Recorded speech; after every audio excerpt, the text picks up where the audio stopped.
Om Swastiastu. Swastiastu.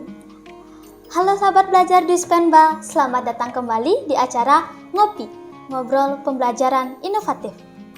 Pada kesempatan kali ini, saya, Lep Putri Sri Andani, akan mewawancarai Ibu Gusti Ayu Ketut Mahardiani MPD bersama Ibu Luh Sukeningsih SKPD seputar tentang kekerasan seksual, infeksi menular seksual, dan kehamilan pada remaja. Baik, langsung saja kita ke narasumber. Selamat siang, Ibu. Sebelumnya saya ucapkan terima kasih atas kesediaannya untuk hadir di SMP Negeri 2 Bangli pada acara workshop Comprehensive Sexuality Education pada hari ini. Baik, jadi sebelumnya saya ingin bertanya untuk Ibu Gusti, apa sih sebenarnya yang dimaksud kekerasan seksual dan apa yang melatar belakangi terjadinya kasus kekerasan seksual tersebut? Oke, wah pertanyaannya dalam banget ya. Jadi apa sih kekerasan seksual? Jadi kekerasan seksual itu adalah suatu bentuk tindakan di mana anak diekspos dengan situasi seksual, baik itu disentuh langsung ataupun tidak. Jadi itu nanti berhubungan sama bentuk-bentuk kekerasan seksual. Mungkin pertanyaan selanjutnya ya. Ya, jadi apa yang melatar belakangi sampai kekerasan seksual itu ada? Tentu saja dalam kekerasan seksual itu selalu ada pelaku dan ada korban dan mungkin saja ada saksi ya. Jadi yang melatar belakangi ya tentu saja ada intention, ada keinginan seorang untuk melakukan suatu tindakan kekerasan seksual dan ada momen, ada di mana situasi yang memberikan mereka kesempatan atau peluang untuk melakukan sebuah kekerasan seksual. Dan tentunya jadi adik-adik itu seharusnya teredukasi tentang bagaimana melindungi diri dari kekerasan seksual. Jadi biar paham, karena kesempatan itu kan bisa aja ada ya. Kita bisa dalam suatu kesempatan atau situasi di mana orang yang ingin melakukan kekerasan seksual itu merasa, ini ada kesempatan baik nih. Jadi seperti itu. Berarti lebih berpacu pada nafsu seseorang untuk melakukan kekerasan seksual. Jadi intinya kalau bisa disebut itu intention, ada keinginan. Ya, itu bisa dipicu oleh nafsu seseorang bisa saja, atau mungkin orang itu memang memiliki suatu gangguan kejiwaan, misalnya seperti exhibitionist, yang dia memang akan merasa terpuaskan ya secara seksual jika dia menunjukkan organ pribadinya atau bermain-main dengan organ pribadinya dan dilihat oleh orang lain. Jadi ya itu mungkin salah satunya juga ya. Jadi saya juga sering mendengar istilah pelecehan seksual dan kekerasan seksual. Nah, dari kedua itu apakah sama atau ada perbedaannya? Oke, jadi kalau sebenarnya ini tergantung sumbernya dari mana ya diambil ya. Jadi kalau secara umum kita berbicara segala bentuk tindakan termasuk pelecehan seksual itu masuk dalam bentuk kekerasan seksual. Tetapi sumber lain juga menyatakan bahwa yang namanya pelecehan seksual itu adalah suatu tindakan yang dilakukan oleh seseorang dengan sengaja sehingga untuk mengekspresikan keinginan seksualitasnya dia terhadap orang lain sehingga mungkin membuat orang lain tuh biar merasa malu seperti itu ya. Bisa juga termasuk catcalling kan, tweet ya seperti itu termasuk salah satu bentuk pelecehan seksual ya. Kalau kekerasan seksual, kalau dari sudut pandang ini, kekerasan seksual itu dilihat dari adanya unsur pemaksaan terhadap fisik seseorang untuk diajak misalnya berhubungan seksual. Kalau pelecehan kesannya lebih ringan ya, jadi bisa dalam bentuk verbal, kata-kata, dalam bentuk mengejek, dalam bentuk menghina, bentuk tubuh, khususnya berhubungan dengan organ reproduksi. Ya. Baik, jadi seperti yang Bu katakan tadi, kekerasan seksual ini memang sangat mudah terjadi, terutama dialami oleh, apalagi kalau dialami oleh kalangan anak remaja. Ya. Nah, jadi menurut pendapat Ibu, sebaiknya orang tua mulai mengedukasi anaknya ini untuk mungkin lebih berpakaian rapi dan lain sebagainya, itu dimulai dari usia kapan? Oke, baik, terima kasih. Jadi kalau berbicara tentang kekerasan seksual yang dihubungkan dengan penampilan si korban, itu sebenarnya tidak bisa dibilang bahwa gara-gara penampilan si anak remaja itu seksi, ya, agak sedikit terbuka, itu akhirnya terjadi kekerasan seksual. Karena kalau dari penelitian menunjukkan bahwa korban-korban kekerasan seksual itu justru lebih banyak yang penampilannya santun dan sebagainya. Tapi saya tidak mengatakan bukan berarti adik-adik harus berpenampilan terbuka loh ya. Iya, jadi sebenarnya perlu diedukasi itu mulai dari orang tua itu adalah tentang body boundaries, batas-batas tubuh. Kalau boundaries itu kan banyak ya, ada boundaries secara mental, ada boundaries secara psikologis ya. Jadi kita berbicara tentang body boundaries, batas-batas tubuh ya. Jadi batasan yang kita buat, aturan yang kita buat, sejauh mana orang boleh menyentuh kita, sejauh mana orang boleh mendekati kita dan melakukan sesuatu terhadap tubuh kita. Jadi edukasi itu harusnya didapat dari keluarga dari awal. Tadi Mas dimana disebut sampai predator anak tuh karena dia sudah melakukan banyak sekali kekerasan seksual yang menimbulkan banyak korban. Jadi itu diteliti bahwa ditanya tuh si predator anak, apa pesan kamu terhadap orang tua? Jadi si predator tuh menyampaikan bahwa orang tua harus mengedukasi anaknya tentang batasan. Ya, body boundaries itu yang pertama. Lalu kedua, orang tua tuh harus mengedukasi anaknya agar mawas terhadap apa yang dia rasakan. Karena katanya dia, jika anak itu didekati, dia tuh sudah tampak mawas dan merasa tidak nyaman seperti itu dan melakukan sesuatu, misalnya entah mundur, entah say no, nggak mau, jadi dia nggak berani melakukan tindakan selanjutnya. Nah, berarti dari kecil sudah harus diedukasi mana yang boleh disentuh, mana yang tidak, siapa yang boleh menyentuh, siapa yang tidak. Betul, termasuk orang tuanya. Jadi anak, karena kan kalau berbicara tentang kekerasan seksual, pelaku kekerasan seksual yang banyak itu adalah orang terdekat loh ya. Ya, jadi edukasinya tidak bisa mengatakan bahwa orang tua boleh menyentuh dan sebagainya. Termasuk orang tua, jika kamu ibu mau peluk atau cium kamu nggak nyaman, kamu harus katakan nggak mau. Gitu. Jadi seperti itu. Jadi biar terbiasa anak tuh membuat batas-batas. Kalau dia sudah nggak nyaman, dia harus mengatakan. Bagaimana cara kita sendiri untuk mungkin mengevaluasi diri agar kita bisa mencegah kita mengalami terjadinya kekerasan seksual? Oke, pertama kita harus mengedukasi diri kita ya. Jadi nggak usah dulu evaluasi tapi edukasi dulu ya. Sejauh mana kita paham tentang perlindungan diri dari kekerasan seksual. Jadi adik yang remaja-remaja harus mengetahui tentang body boundaries ini yang pertama.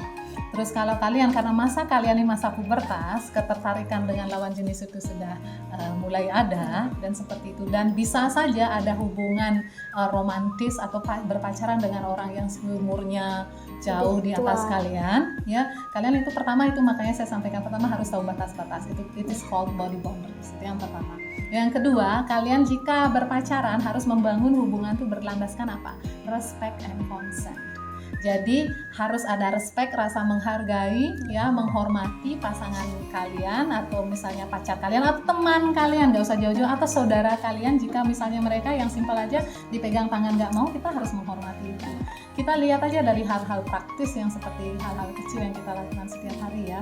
Dan itu consent, persetujuan. Kalian benar-benar harus mengetahui bahwa kalian memiliki hak untuk tidak mau, untuk tidak setuju jika ada orang menyentuh atau mengajakmu melakukan sesuatu hal lain yang menurut kamu itu tidak membuatmu merasa nyaman.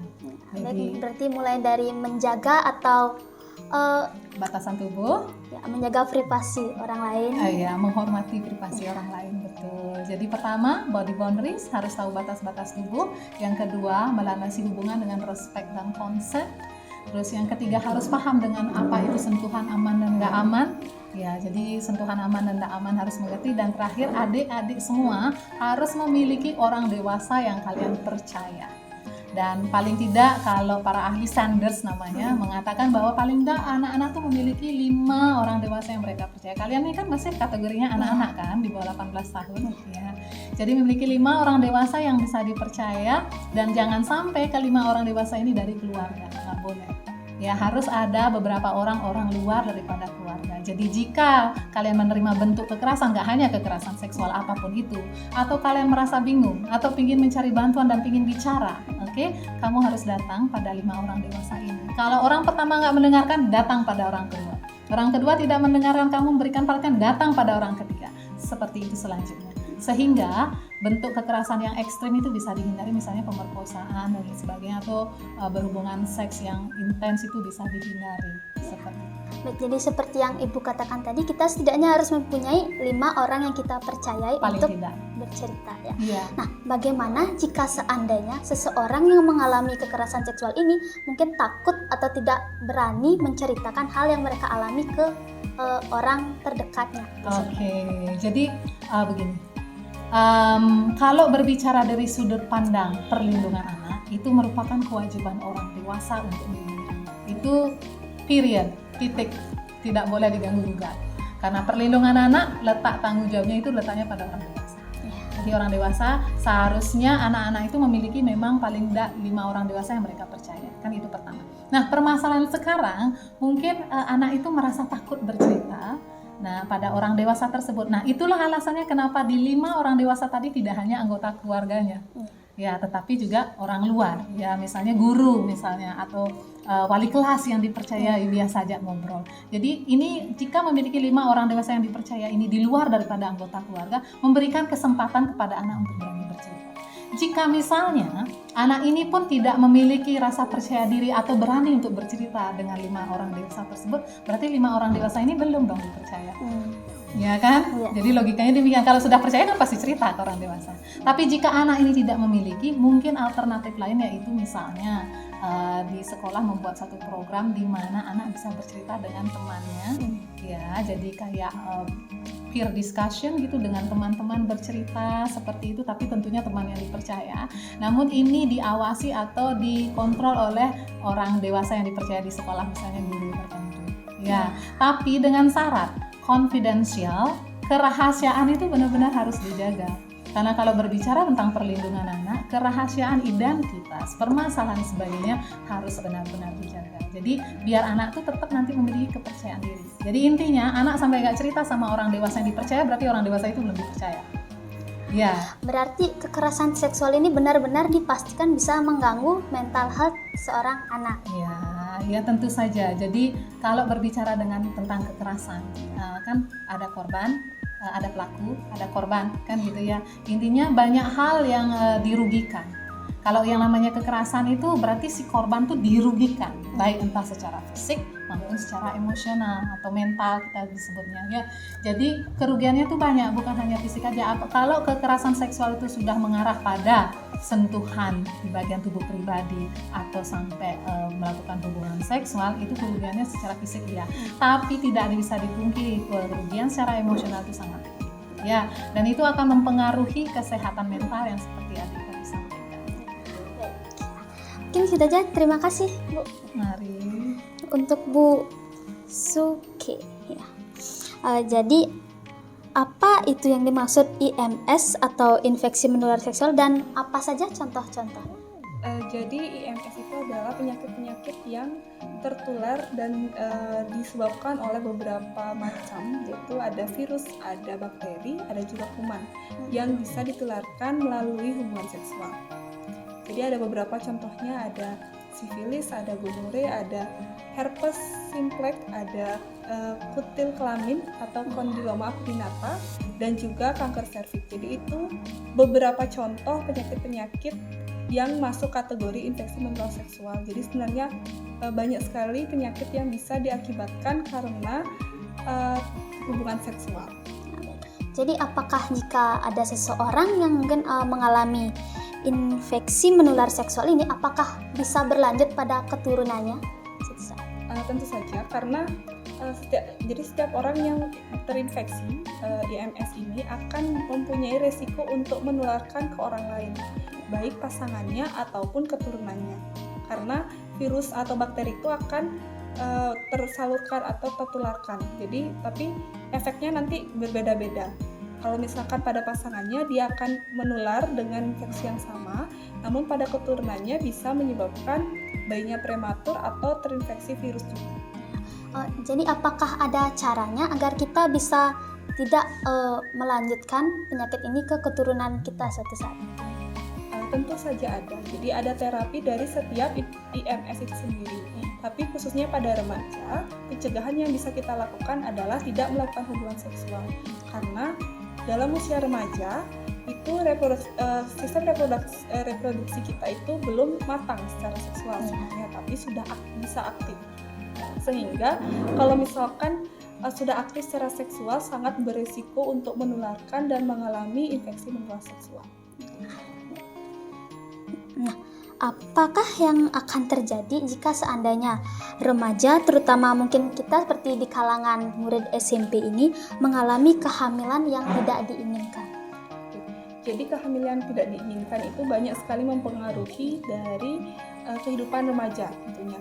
Ada risiko biologis, psikologis, dan juga sosial ekonomi. Biologisnya itu maksudnya adalah nanti dampak atau resiko yang disebabkan karena kehamilan itu sendiri. Jadi ada stunting, ada prematur, keracunan kehamilan, karena pada usia remaja yang mana usia 10-18 tahun adalah usia anak-anak. Artinya itu adalah faktor resiko untuk mengalami kehamilan. Jadi penyakit-penyakit yang bisa terjadi pada remaja dengan kehamilan itu bisa salah satunya adalah keracunan kehamilan. Jadi faktor resikonya lebih tinggi dibandingkan hamil dalam usia subur setelah 20 tahun. Selain itu ada risiko anemia juga, dan juga bayi lahir rendah. Jadi berat bayinya tidak cukup karena saat kehamilan di usia remaja, otomatis remaja kan belum tahu edukasi tentang nutrisi yang dibutuhkan oleh bayinya. Jadi bayinya pun tidak menerima nutrisi yang baik sehingga lahirnya pun kurang dari normalnya. Bagaimana agar para remaja bisa mengakses pelayanan kesehatan seksual? Jadi kalau untuk remaja, jadi kebutuhannya untuk sekarang pastinya edukasi. Jadinya sebaiknya sekolah harus memfasilitasi informasi-informasi yang dibutuhkan terkait pendidikan seksualitas. Karena pendidikan seksualitas itu tidak hanya berfokus pada organ reproduksi, tetapi juga fokus pada perubahan-perubahan yang terjadi pada remaja. Bisa pubertas. Nah, pubertas ini adalah proses transisi dari masa anak-anak ke dewasa. Pada proses pubertas ini, remaja itu mengalami perubahan tidak hanya fisik dan psikologis, dia juga timbul ada yang namanya dorongan seksual. Nah, dorongan seksual ini yang nanti membentuk seseorang atau remaja dapat menentukan melakukan perilaku seksual. Yang ini yang perlu diarahkan dan dikendalikan daripada remaja, karena kita lihat dari perkembangan otaknya, remaja itu yang berkembang bagian otaknya adalah sistem limbik namanya. Karena sistem limbik itu adalah area pusat emosi.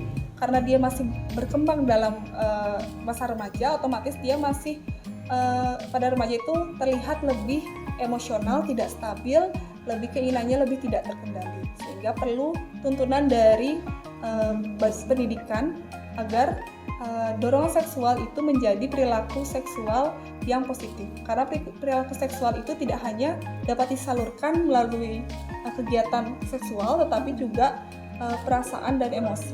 Seperti itu. Selanjutnya, pada usia berapa sebaiknya orang tua mulai mengenalkan dan mengajarkan tentang cara bergaul atau memilih teman lebih baik agar tidak menghindarkan terjadinya kehamilan pada usia remaja? Kalau kehamilan pada usia remaja sebaiknya dikenalkan sebelum pubertas. Ya. Jadi karena pubertas itu kan masuk di usia sekitar 11-12 tahun antara laki-laki dan perempuan. Jadi sebelum itu remaja sudah harus dikenalkan dengan proses yang akan dialami. Jadi sebaiknya pendidikan seksualitas itu diberikan sebelum dia mengalami. Jadi dia sudah mempersiapkan dan sudah memahami apa yang akan terjadi dalam tubuhnya. Jadi pada orang tua harus lebih perhatian dan lebih belajar lagi tentang edukasi dan proses-proses tahapan yang terjadi pada anaknya. Jadi dari masa bayi, anak-anak dan remaja itu memerlukan pendidikan seksualitas berdasarkan kebutuhan umurnya. Berarti dari kecil sudah harus mulai dididik untuk mengetahui mana yang baik, mana yang buruk, terutama agar tidak merusak masa depannya suatu saat nanti. Betul sekali. Baik, jadi mungkin itu saja. Terima kasih Bu atas waktunya. Terima kasih. Baik, sahabat belajar di Spenba, jadi itu tadi wawancara saya bersama Ibu Gusti dan Ibu Suke terkait tentang kekerasan seksual, infeksi menular seksual, dan kehamilan pada remaja. Baik, jadi semoga apa yang beliau sampaikan tadi bisa menjadi pelajaran untuk kita, terutama kalangan para remaja, untuk bisa menjaga diri kita sendiri agar kita bisa melanjutkan harapan bangsa sebagai penerus bangsa di masa depan nanti. Terima kasih atas perhatiannya. Saya Andani, pamit undur diri. Om Santi Santi Santi Om.